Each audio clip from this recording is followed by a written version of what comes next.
What I have in front of me here is 3 of my favourite sides for Christmas. We're going duck fat roasted potatoes, honey glazed carrots and parsnips, and soft, fluffy and crispy Yorkshire puddings. They're all really easy to make, so let's get straight into it.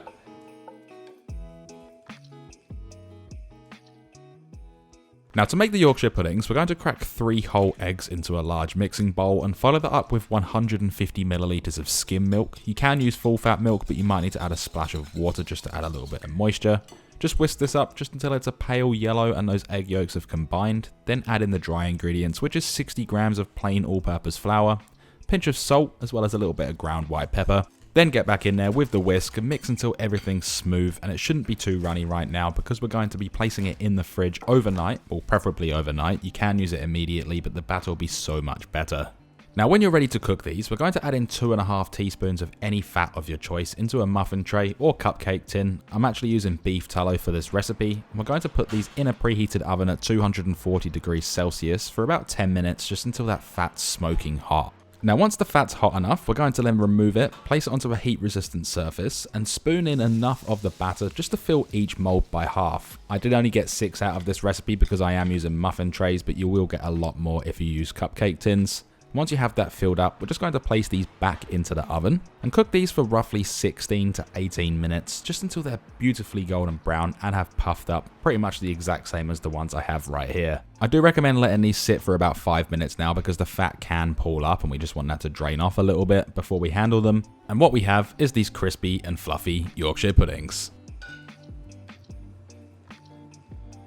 Moving on to my next favourite side, we're going to need 600 grams of carrots and 600 grams of parsnips. These can be sliced in half lengthways, and you don't need to top and tail or peel them if you don't want to. That just depends on how woody they can be. Once you have all of that, just tray them up onto 2 separate baking trays lined with parchment paper. Drizzle over 1 tablespoon of olive oil onto each tray, as well as a nice big pinch of salt and about 20 cracks of black pepper on each tray. Once you have that done, transfer them over to a preheated oven at 200 degrees Celsius. We're going to roast these for about 15 minutes. And after 15 minutes, you can remove them or do it in the oven, but just flip them over. And we're going to roast them for a final 10 minutes, just until they're soft and a little bit al dente.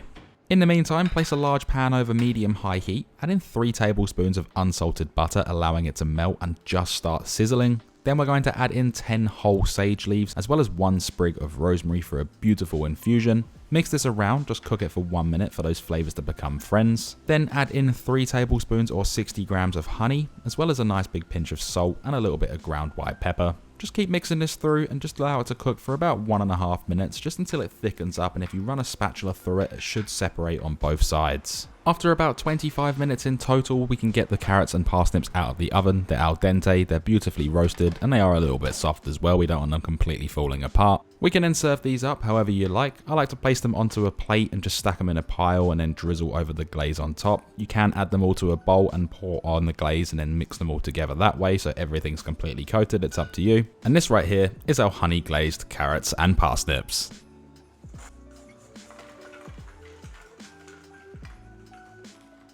Now moving on to the final side, we're going to need 1.5 kilo of any high starch potato. We can peel these and save the peels because I'm going to show you another recipe to use them. Then we're going to slice these up and quarter them, and the smaller the potato, the crunchier we can get them. Now the way I'm cooking the potatoes might seem wrong to some people, but we're bringing a pot of water to a boil, add in 5 grams of baking soda as well as a nice pinch of salt. The baking soda is going to extract the pectin and get these extremely crispy. Then we're going to add in the potatoes and just cook these for 15 minutes until soft. Then we can remove them from the stovetop, pour them through a colander, allowing them to drain. And I have a note in the description explaining exactly what I just did and the reason behind it for the people that try and prove me wrong all the time. And once you've got that done, just fluff these up and you'll notice the potatoes haven't broken apart at all. Now whilst our potatoes are draining off, add 80 grams of any fat of your choice. I'm using duck fat, but you can also use goose fat or beef tallow to a large roasting dish. Transfer this over to a preheated oven at 190 degrees Celsius and just heat this up for about 15 minutes until that fat's smoking hot. Carefully remove it, place it onto a heat resistant surface, then just gently place in the potatoes. Don't pour them in because that fat will splash up and it's extremely hot. And then we're going to roast these for about 1 hour, rotating the tray every 15 minutes.